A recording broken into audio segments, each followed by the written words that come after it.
Assalamualaikum warahmatullahi wabarakatuh. Apa kabarnya anak-anak semuanya? Berjumpa kembali dengan Bapak di kelas kimia, masih di Family Channel. Baik, hari ini kita akan belajar tentang penyetaraan reaksi redoks dengan cara yang kedua, yaitu metode setengah reaksi atau metode ion elektron. Nah, saat ini Bapak akan langsung menjelaskan langkah-langkahnya bersamaan dengan contoh soalnya ya. Baik, salah satu kelebihan metode ini adalah kita tidak perlu mencari biloxnya terlebih dahulu. Jadi kita tidak perlu repot-repot mencari bilox. Baik, langsung saja kita coba. Contoh ini adalah untuk dalam suasana asam ya. Nah, langkah pertama untuk metode setengah reaksi adalah pecah reaksi menjadi dua bagian atau menjadi dua reaksi, yaitu ada oksidasi dan reduksi. Tapi untuk lebih praktisnya kita tidak perlu mengetahui mana oksidasi reduksi, tidak perlu, karena kita tidak mencari bilox ya. Yang penting kita bisa memecah reaksi menjadi dua. Apa maksudnya memecah reaksi menjadi dua? Baik, ini contohnya. Contoh soal kita ada Cr2O7 2- tambah C2O4 2- menjadi Cr3+ ditambah CO2 dalam suasana asam. Nah, langkah pertama tadi katanya memecah reaksi menjadi dua. Berarti maksudnya adalah di sini kan ada reaksi pertama ada Cr2O7, ada Cr-nya lah kita lihat ya. Ada Cr. Berarti di kanannya juga ada Cr. Nah, berarti inilah nanti pasangannya. Sedangkan yang kedua di sini ada C, di sebelah kanan juga ada C. Jadi maksudnya biasanya atom-atom yang biloknya tidak berubah adalah O dengan H. Jadi artinya berarti selain O dengan H yang kita lihat. Nah, memecahnya adalah seperti ini. Berarti reaksinya menjadi, reaksi pertama mungkin Bapak buatkan. Berarti Cr2O7 2- menjadi, nah, jadi reaksinya seperti ini. Menjadi Cr3+. Ketemukan sama pasangannya. Kalau kita bingung pasangannya yang mana, maka lihat saja mana yang mirip atau atom penyusunnya itu sama ya. Berarti di sini C2O4 2- pasangannya dengan CO2. Oke, inilah langkah yang pertama tadi, memecah reaksi menjadi dua. Langkah kedua adalah setarakan atom yang biloknya berubah. Loh, kan kita nggak nyari bilok tadi. Bagaimana kita tahu yang atom biloknya berubah? Ingat sekali lagi, yang biasanya berubah itu bukan O, bukan H. Berarti kalau kita lihat di reaksi satu ini, berarti kan ada CrO2O7, berarti yang berubah adalah Cr. Berarti kita lihat nih Cr-nya. Nah, sekarang kita hitung jumlah atomnya. Cr di sini ada 2, di Cr2O7 ada 2, sedangkan di sebelah kanan cuma ada 1. Berarti kita harus samakan jumlah atomnya. Berarti di sebelah kanan kita kasih koefisien 2. Tujuannya supaya Cr-nya sama. Di reaksi yang kedua, kita lihat jumlah, berarti C yang kita lihat ya, bukan O-nya, C-nya yang kita lihat. Nah, ternyata C di sebelah kiri ada 2, di sebelah kanan cuma ada 1. Berarti belum sama juga. Berarti sebelah kanan kita kasih 2. Fungsinya untuk menyamakan jumlah C. Ingat ya, bukan O-nya. Nah, itulah langkah yang kedua. Sekarang kita lihat langkah yang ketiga. Langkah ketiga adalah kita akan menyamakan jumlah atom O. Di sini kita akan menambahkan H2O di ruas yang kekurangan O. Nah, bagaimana caranya? Berarti kita akan menghitung jumlah atom O di reaksi 1 dan reaksi 2. Sekarang kita ke reaksi 1 dulu. Di Cr2O7 berarti jumlah O-nya ada 7. Sedangkan di sebelah kanan ternyata tidak ada O. Berarti yang kekurangan O adalah di ruas kanan. Berarti di sini kita tambahkan H2O. Nah, berapa banyak kita menambahkan H2O? Di sebelah kiri tadi kan O-nya ada 7. Berarti di sini kita kasih 7 H2O. Selesai. Sekarang kita lihat reaksi yang kedua. Di reaksi yang kedua jumlah O-nya ada di C24 ada 4.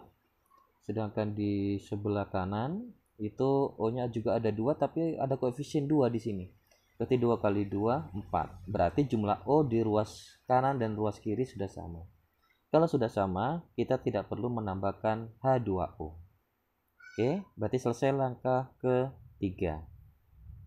Sekarang kita lanjutkan langkah yang keempat. Samakan jumlah atom H dengan menambahkan H+ di ruas yang kekurangan H. Menambahkan H+, menyamakan jumlah atom. Oke, kita kembali ke reaksi 1. Di reaksi 1 Cr2O72- tidak ada H-nya. Di reaksi kanannya ada H2O, di Cr3+ nggak ada H, di H2O ada H.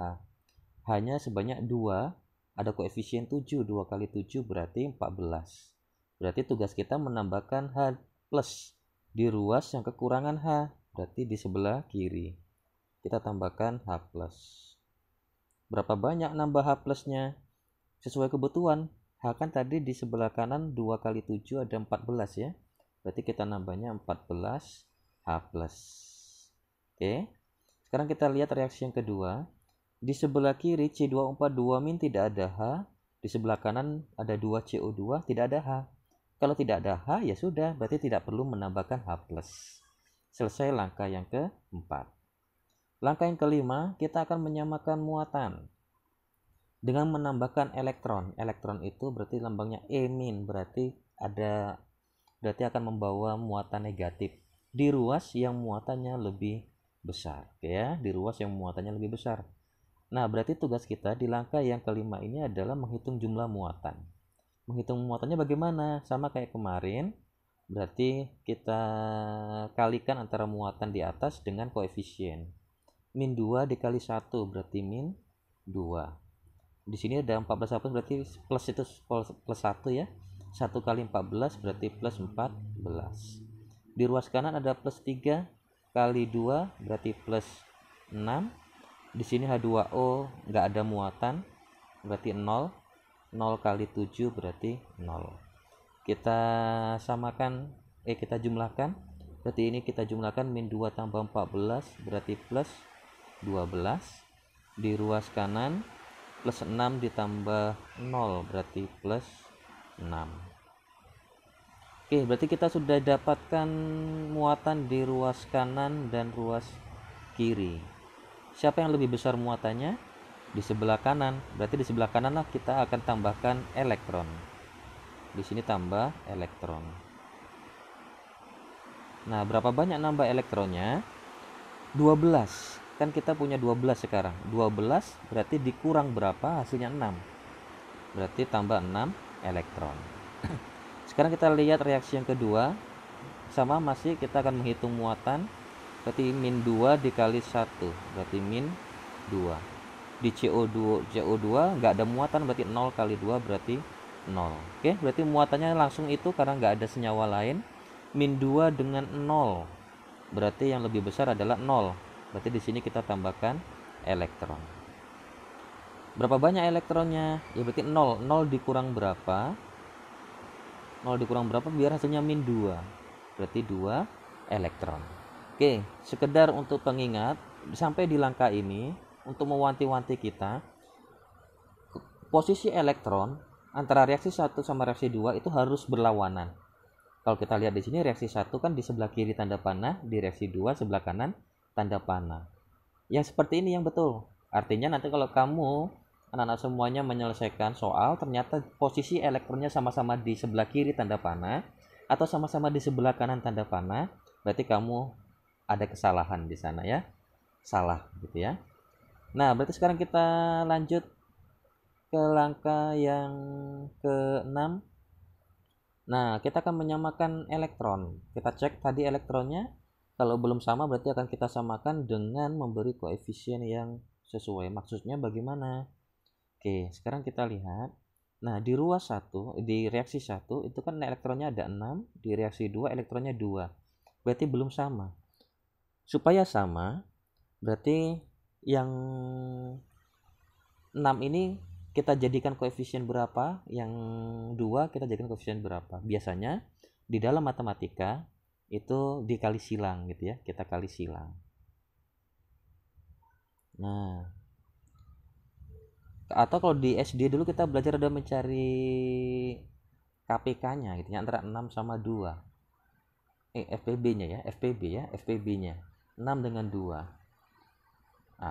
Jadi antara 6 dengan 2 kita bisa sih mengali silang, berarti ini dikali 2 dikali 6. Atau bisa aja berarti ini cukup dikali 1, ini dikali 3. Kali 1 maksudnya berarti kan elektronnya ini dikali 1 kan 6 ya dapatnya ya. Sedangkan ini 2 dikali 3 6. Nah, sama elektronnya. Jadi di langkah ini tujuan kita hanya ingin menyamakan elektron.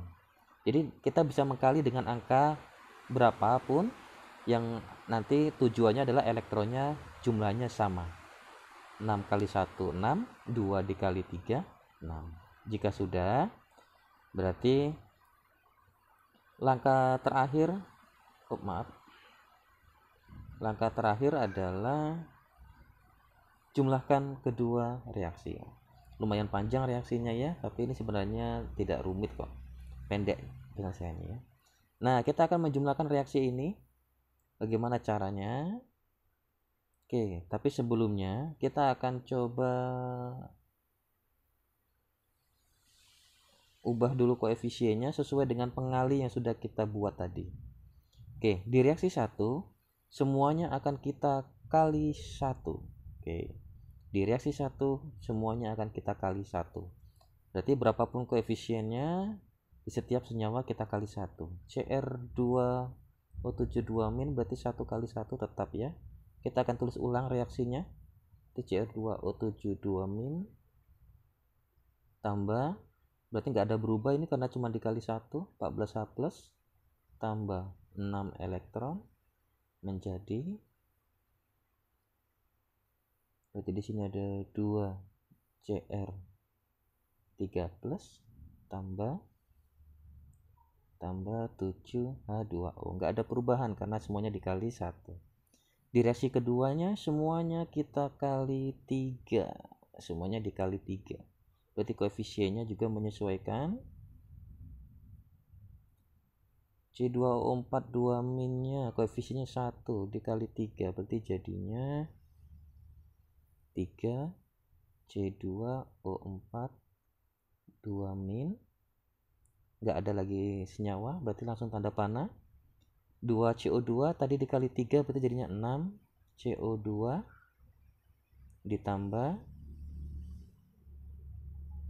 elektronnya 2 dikali 3 berarti 6 elektron. Nah, inilah langkah terakhir tadi, maksudnya kita akan menjumlahkan kedua setengah reaksi ini nanti supaya menjadi utuh kembali seperti soal.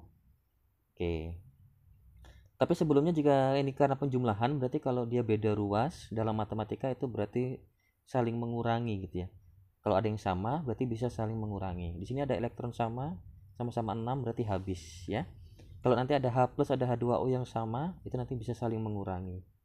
Oke, berarti reaksi hasil akhirnya adalah Cr2O72- ditambah 3 C2O42- tambah 14 H plus ya kan, di ruas kiri semua ini.